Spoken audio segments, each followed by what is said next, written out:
is Cuban Classical Composers, Part 1, Manuel Saumell, Contradanza Cubana. As I was trying to think how to shape this, to convey all of this wealth of information, I thought, it is important to understand history to better understand music. Everything in our lives is linked to history, knowing and understanding where it comes from. Let's get started. About the history of the island.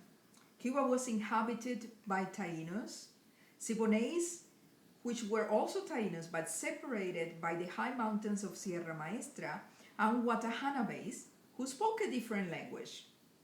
The oriental part of Cuba is separated by very high mountains from the rest of the island, making the division between west and east an important fact. The Taínos, who inhabited the eastern part of the island, were Neolithic people, with polished stone tools and sedentary agriculture. The Siboneyes, who inhabited the central part, were also Taínos, according to latest anthropologist researches. The Guanahatabes, who inhabited the western portion of the island, were more primitive hunter-gatherers. The Taínos had a musical rite called areito. It consisted of a marathon character of dancing accompanied by drinking. Areito was complex in its structure, used drums, flutes, seashells, trumpets. Singing and dancing by masses of people could last for days. Might be kind of fun. So, when Europeans arrived, they found in Cuba, according to them, drunken musical orgies of a sacred character. So they proceed to rapidly exterminate the people that created the areito. They enslaved them to collect gold and were tortured, abused, and killed without any compassion. They were massacred. Spanish royal chronicler in 1601 published a 10-volume history of the conquest of the New World based on first-generation sources, and it described a scene in 1511 in which Atuey, the Taíno chieftain, Cacique Taíno, Atuey, warned his people about the Spaniards and organized resistance to them. They began to dance and sing until all fell down exhausted, because that was their tradition. Anacaona, Atuey's wife, was hung and Atuey was burned at the stake. Since the time that Velázquez landed with his 300 men, the Indians died by the thousands of violence and disease. The indigenous population in Cuba was exterminated. It is a great possibility that some women survived and mated with Spaniards, and their descendants were counted as whites in the census. Also, a number of the tribe could hide in the mountains along with cimarrones, which were African slaves. These are the same mountains that Castro used to hide along with the rebeldes to later in history create a revolution that turned into a dictatorship, sadly. For the Taínos, tobacco was a ritual drug. At the beginning of the 17th century, there were roughly 20,000 inhabitants in Cuba, whites, black, Indians, and mestizo. The sugar industry was beginning to develop with an increased demand for black slaves. First sugar mill was founded in El Cerro, 1576. La Habana became the New World's central port. A French planter had introduced the cafetal in 1748. Hold on, let me have a sip of coffee.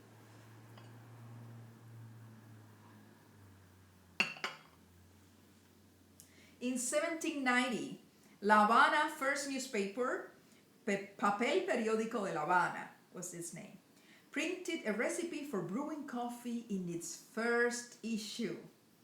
The French also grew sugar, cotton, and indigo. The structure of the coffee plantations implied elegance. Coffee requires shade to grow, so the plantations were covered with trees. Cuba was generating a phenomenal wealth.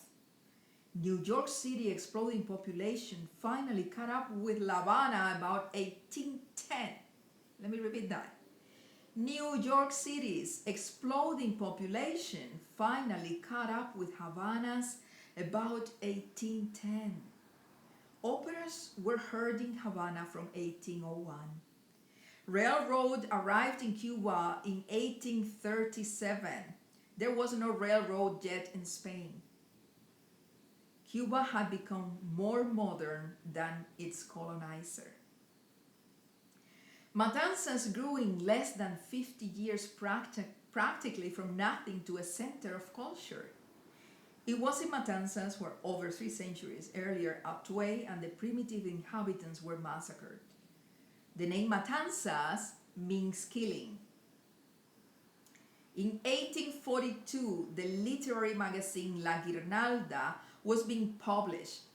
The British captured La Habana in 1762. Captain General Miguel Tacón governed Cuba from 1834 to 1838.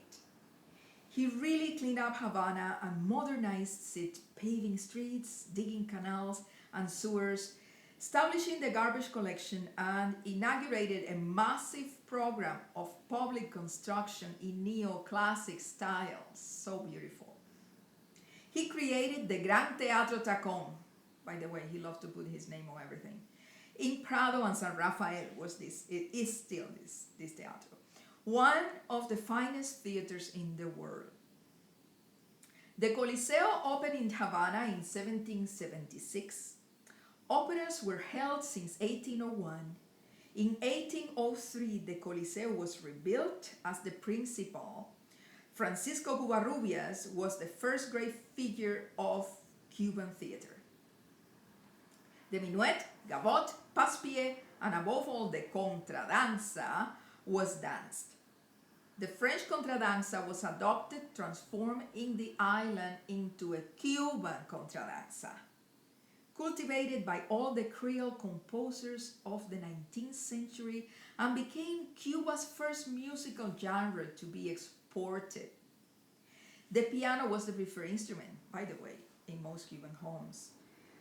Manuel Saumell, born in 1817 into a destitute family and humble upbringing, studied piano with Edelman and studied harmony, counterpoint, fugue, and orchestration with Mauricio Pike, arranger for the Italian Opera Company. Saumell was a man with a sense of humor, witty, very Creole, and quite disinterested in money for someone poor. Saumell could play for free when he was invited to some benefit concert, even though he wasn't sure if he could pay the rent. He was a truly hard worker, sensitive, generous with others. About 1839, Saumell was hopelessly in love with a singer who had introduced Schubert's work into Cuba. Unfortunately, she was the daughter of a wealthy family that in no way wanted Saumell as a possible son-in-law. This had repercussions on Saumell's spirit. He dreamt of undertaking a huge enterprise, something that someone had not done before in Cuba, to write a national opera around a Cuban theme with a plot that would unfold on the island and feature elements of everyday life in Cuba. 3 years later, Glinka premiered Life of the Tsar, which inaugurated musical nationalism in Russia. Saumell had already envisioned a Cuban nationalistic opera. Manuel Saumell is the first composer that brings to music a variety of rhythms from Africa and the danza anglo-francesa, merging them into Cuban music. He's the father of the Cuban nationalism. He was the most important creator. Saumell taught us all how to fixate each of the infinite rhythmical variation possibilities as a pattern for a new rhythm, which is what we call today a new genre. That is how the danza, criolla, la clave, el bolero had been created. Same procedure for el Mozambique, el pacá, el pilot, el simalé, etc. It all gives birth to a different, differentiated structure. His work was that of a minor master. Has great meaning for the history of musical nationalism on our continent. Filled with discoveries, his work for the first time traced the exact profile of a Creole identity, creating a peculiar climate, a melodic, harmonic, and rhythmic atmosphere that would endure in the creation of his successors. He knew how to live on the margin of the salon style, virtuoso, brilliant, superficial, very elegant. His inventiveness is astonishing. In the 50 plus contradanzas, no two are alike. He never repeats himself. In 2/4 and 6/8, he inscribed an incredible variety of rhythmic combinations, composed in two parts, prima and segunda. Saumell's contradanzas always encompass a willful contrast. The prima possesses an air of classical concerto, already establishing the variation rhythmically when the initial theme is restarted, which is meant to walk around the room in preparation for the dance. The segunda, second part, are meant for dancing. In his work, the segundas that are in 6/8, he uses a rhythm composed of a quarter note, 2/8 notes, a quarter note, the choriamp, giving birth to cells that will later become la clave, la guajira, la criolla, simpler in la clave and more ambitious in la criolla, but the rhythmic and tonal base are the same. Also, other modalities of Cuban songs are found in Recuerdos Tristes. All of these patterns will manifest later, as stated before. After Saumell's visionary work, all that was left to do was to develop his innovations, all of which profoundly influenced the history of Cuban nationalistic musical movement. This was a quote by Helio Orovio, Cuban Music from A to Z. Saumell's influence was felt not only in Cuba but in the United States. Through his influence on Gottschalk, as he subtly tutored his apt American friend in musical Cubania. I will pause here and I want to show you and demonstrate a little bit of the rhythms, and to do so I will use a very typical Cuban instrument, which is las claves.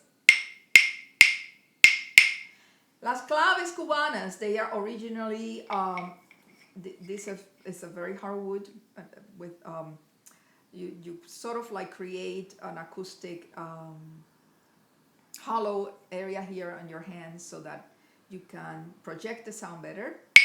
And they are originally like pegs to hold the chips in place. That's how this instrument was created. So I will demonstrate for you some of the rhythm cells that you will see now in the screen. The piece, I sort of like circle the areas. This is where the original cell for the habanera is found later. All of these structures or rhythmical cells become a new genre later on. And they are, sometimes some of them are modified, and there is different variations of them. So this is l'amitié. L'amitié means the friendship, l'amistad, and is an habanera. Here we find again, it's a contradanza, but we find the cell for habanera later on, la habanera. 1, 2, 1, 2, 1, 2, 1, 2, 1.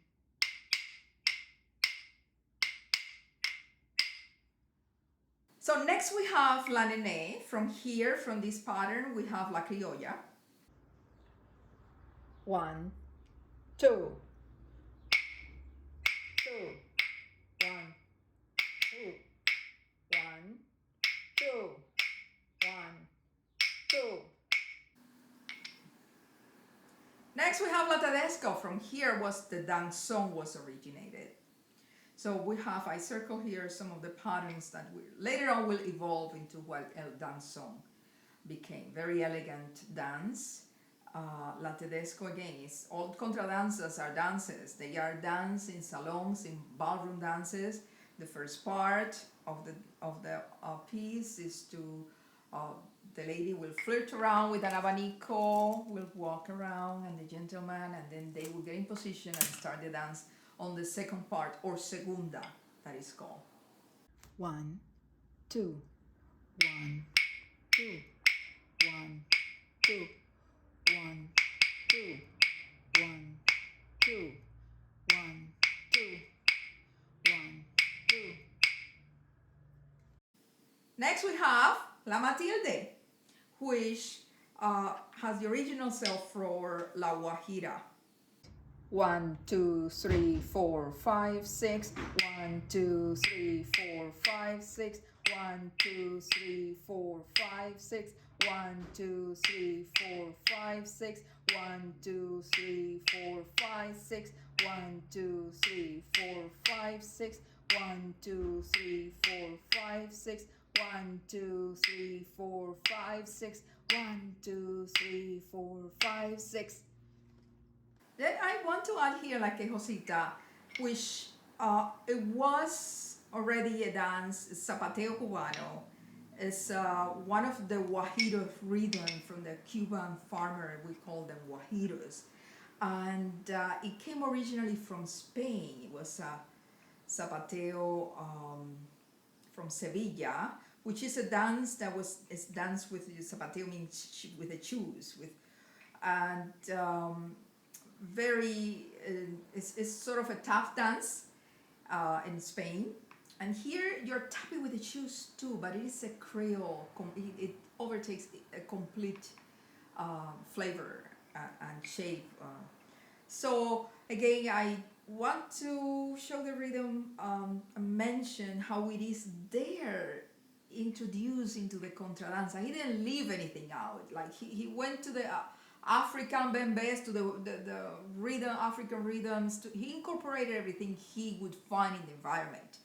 It's also important to add that this is an opportunity for all of these rhythms to come to be able to be heard in this sort of environment where it's a salon environment. Before, that was not the environment where these all rhythms were brought up to.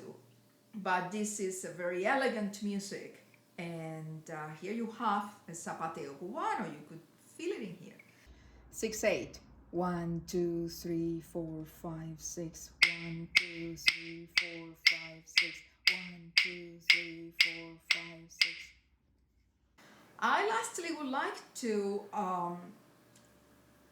then show you and share with you El Somaten. In El Somaten, we find one of the most complex and Cuban cells, which is the cinquillo cubano. 1, 2, 1, 2, 1, 2, 1, 2, 1, 2. Saumell's influence was felt not only in Cuba but in the United States. Through his influence on Gottschalk, as he subtly tutored his Afro-American friend in musical Cubania. During the last 2 decades of the 19th century, there was a tremendous upsurge of musical activity in the United States. Gottschalk's best-selling Cuban style sheet music was still well known and almost certainly familiar to the new generation of classically trained Black American composers who created a ragtime.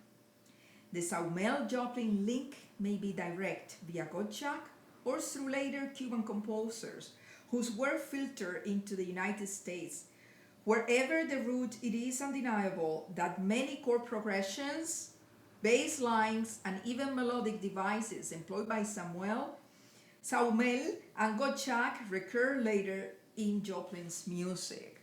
So I wanted to share with you all the bibliography I used to put this together and speak so eloquently. It was kind of an essay I did. This book I cannot unfortunately list because I brought this with me from Cuba. But these books, I had them actually in Spanish in Cuba. Cuban music from A to C. I had it in Spanish, and I found here the same from this one, Alejo Carpentier Music in Cuba. I found the version, the translation to English, so I will link them down below because they are wonderful reads and for you to do researches. I want to find this guy, Ned Sublet,